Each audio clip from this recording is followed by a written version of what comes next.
Good morning mga kamamshi. Good morning. Good morning kuya, good morning ate Olivia and Ellie.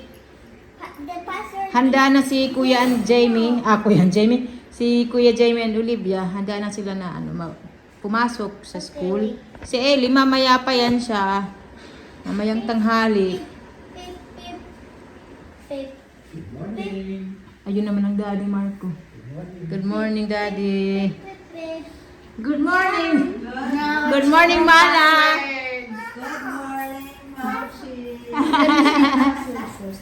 Bye. Maupay na aga. Mamamas ko early. Ayan. Inon ko na yung aming fountain. Every morning mga kamamsi pagkagising ko, ino-on ko yung dito, yung fountain namin. 'Di ba? Para pampa-relax din siya. And ito nga ayan na na talaga siya, namatay na parang kumakalat siya. Ayan, papalitan ko na lang pag maubos. Sara na natin. There's a dog. There's a dog. Good dog. Ayan ang daddy. Daddy, the dog is peeing in your wheels. Really? What? There's a dog outside. Daddy, the dog peeing in your wheels. Can you get the dog? Yes. Coming. Your ID, kuya, ate. Cheers, love you. Take care. Love you, ate. Wait, here. Here na lang, kuya. Si Ellie naman, kakain siya ng kanyang breakfast. Ayan. Yan ang request niya. Egg at saka toast.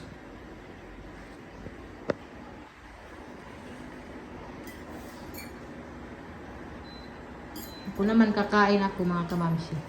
Enjoy your breakfast, Ellie. May pa-Yakult pa ang bata. Yun na, nahulog na ang egg. Give me the egg. Nahulog. Sana di rin maano. Bata na rin ito. Ikaw, buso.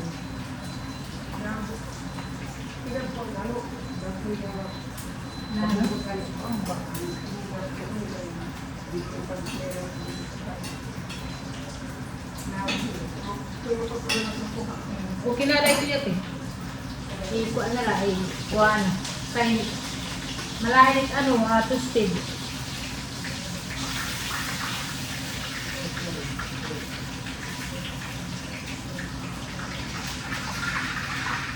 Para to kay Daddy Marco. Lalagyan ko ng balsamic.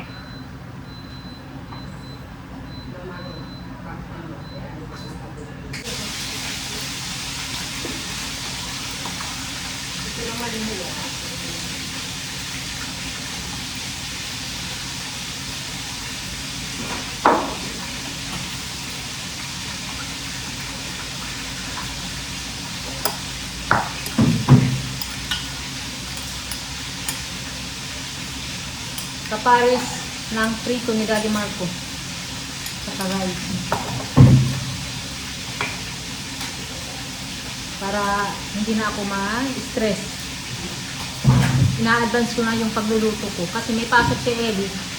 Umalis sila mga 12:30 ganyan. So ate nagtuto. Ayan pa si ate May nagpapakilala kasi kung nasa rin hayakan ng mga ikaw, ani ka pa kuno. Sabi ko, ani pa. Ayan pa siya. Si ate. Kumusta rin ate? Mamsi. Nandyan pa siya.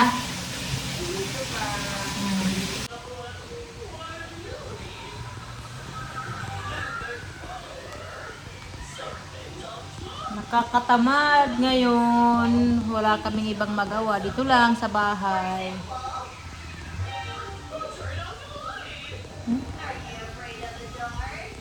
Ano, you want to eat na? Yan, kakain na sila. Thank you, te. Kakain na si Daddy Marco and Eddie. Kami mamaya na lang. Sila muna mauna kasi aalis. Sit down na bata.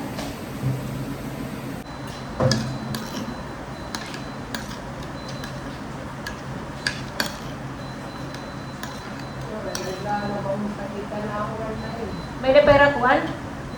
May napera sa utol na busag? Bisan lang busag laan ay. Oo. Magmamarati yan.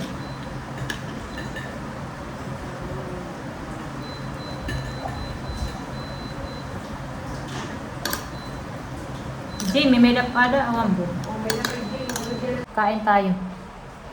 Ito yung aking pagkain ngayon. Patatas, carrots, at saka yung ano nga, alugbati, kangkong, malunggay, at saka isda. Ito lang muna ang ano natin pagkain. Ilang araw na ganito yung mga pagkain ko. Minsan walang lasa. Kailangan dahil nga ninaatake na naman ako ng ano ko, acid ko mga kamansi.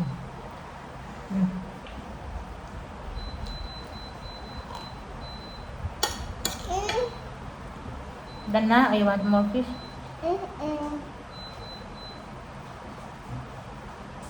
No, Mama. Okay, no. Last, oh. Sige na. Kamay lang ako kasi nga may ano tayo dito, may isda. May patatas tayo. Ito yung pinaka-grabe na naramdaman ko sa ano ko, sa tiyan ko. Sige na, ang last na lalag. Dito.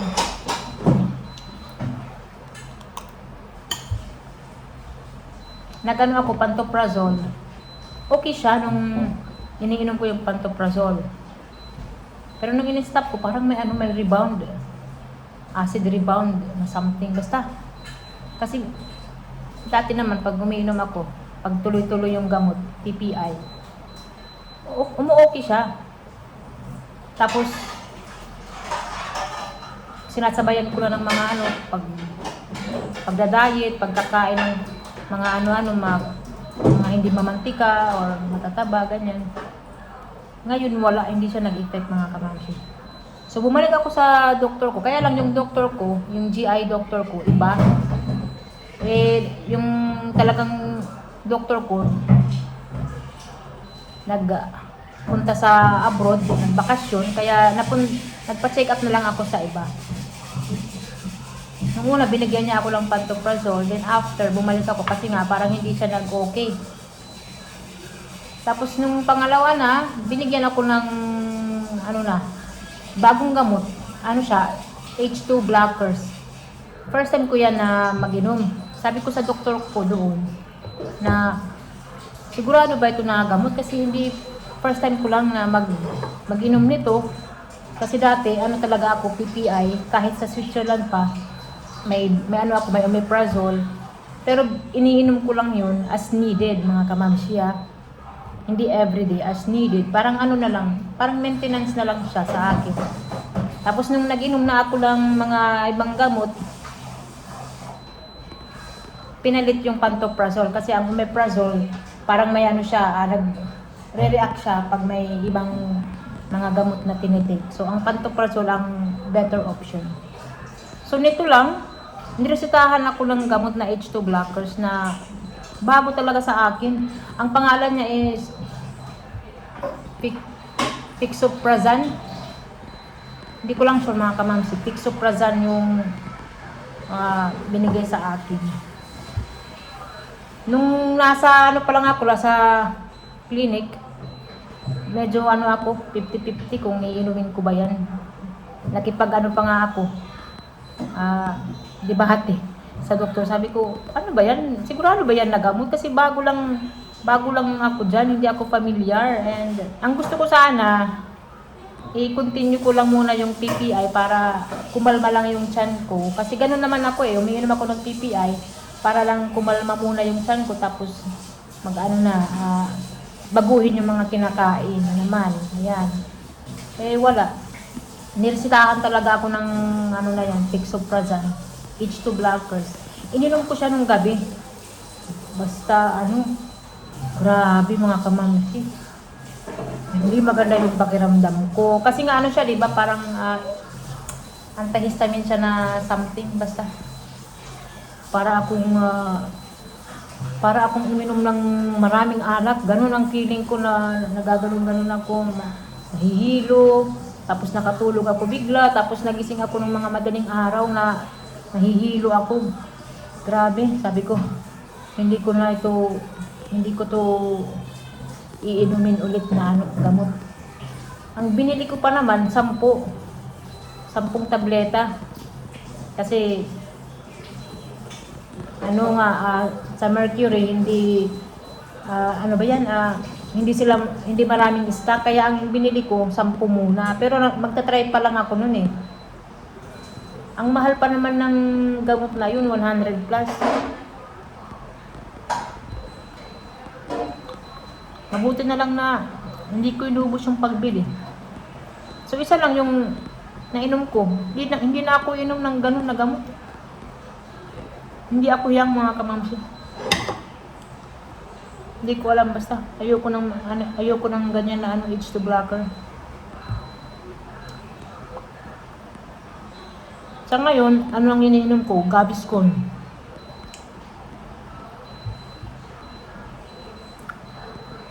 Tapos yoga. Hindi naman ako palakain mga kamamsi ng mga fast food, mga na pagkain. Maingat nga ako sa pagkain eh. Magkakain man ako ng prito, tikim-tikim lang, ganun. Ang problema lang sa akin, nalilipasan ako ng gutom. Ayun. Tapos pag nalilipasan ako ng gutom, dinadamihan ko yung kain. Busog na busog yung tiyan. Yan ang problema. Tapos yung stress din. Stress talaga kasi ako nitong nagdaan na mga linggo, araw. Di ba nga yung bayaw ko? Doon talaga grabe yung yung tiyan ko gumagano. Pag ninenervyos kasi ako, tapos basta yung tiyan ko nun. Naapektuhan siya. Siguro sa stress talaga na trigger. Maingat ako sa pagkain. Hindi nga ako kumakain ng mga lang. Ano ba yun? Kasi na-stress nga ako. Bumili ako ng avocado na may gatas. Bawal kasi sa akin din yan mga kamamsi. Yung mga milky, bawal. Eh, syempre, na-stress lang ako. Gusto kong tumikim. Kasi nga, hindi nga ako kumakain ng mga ganyan, umiinom. Tikim lang. Pero ayun, grabe ang effect sa katawan.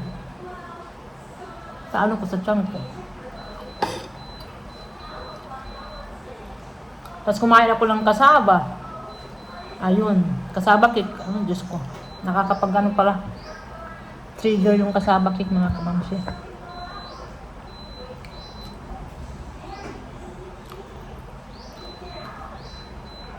Kaya ito, dahan-dahan sa pagkain, hindi na ako nagpapagutom. Saka ito muna yung mga kakainin ko. Ito steamed fish.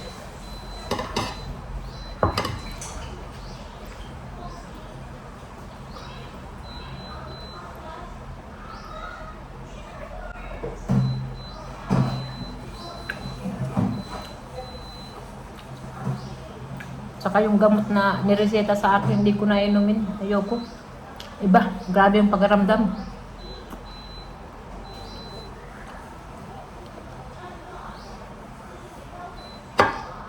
Ako naman, kaya ko naman yung yung sa tiyan ko.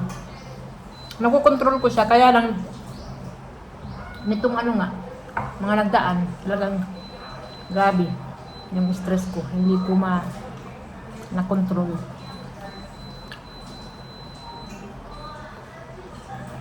Tapos ina-anxiety pa nung sunod-sunod ang bagyo. Nakatakot, naninervyos. Ikaw na. So yun lang ano. So ayun lang mga kamamsi. Sinare ko lang sa inyo na hindi maganda ang ano ko ngayon, pakiramdam talaga sa tiyan ko. Hindi naman ako nasusuka ako pero hindi pa ako nagsuka. Nakakakain naman ako.